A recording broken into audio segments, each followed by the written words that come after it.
قسم کھا کے کہتا ہوں 90% بیماریاں جو جادو اور جنات کے ذریعے لگتی ہیں ان کا علاج آپ میں سے ہر شخص خود کر سکتا ہے. 90% کی بات کر رہا ہوں. اور وہ علاج کیا ہے؟ آج سے آپ اپنی زندگی میں وہ کہاں پہ مجھے تو کئی مرتبہ دکھ ہوتا ہے، لوگ بے اولادی کی وجہ سے کبھی شیطان ٹھوکر لگا دیتا ہے، اشرا کی بیماری ہو جاتی ہے، اس پریشانیوں کی وجہ سے جا کے اپنے مال و دولت کا بھی جنازہ نکلواتے ہیں جعلی عاملین کے پاس، اور اپنی بیٹیوں بہوؤں کی عزتوں کا بھی جنازہ نکلوا دیتے ہیں. اور وہ علاج بھی سمجھ لیجیے کیوں نہیں سیکھتے.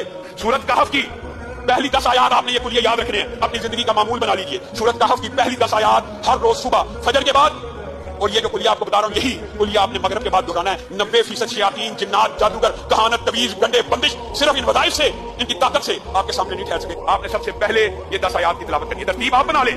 اس کے بعد سورۃ بقرہ کی آخری 2 آیتوں کی تلاوت کرنی ہے. اس کے بعد اعوذ بکلمات اللہ التامات من شر ما خلق 3 مرتبہ پڑھنا ہے. 7 مرتبہ پڑھ لیں، 3 مرتبہ پڑھ لیں، یہ آپ کے اوپر ہے، لیکن کم از کم 3 مرتبہ پڑھنا ہے. پھر بسم اللہ الذی لا یضر مع اسمہ شیء فی الارض ولا فی السماء وهو السمیع العلیم 3 مرتبہ پڑھیں. پھر 100 مرتبہ یہ لا الہ الا اللہ وحدہ لا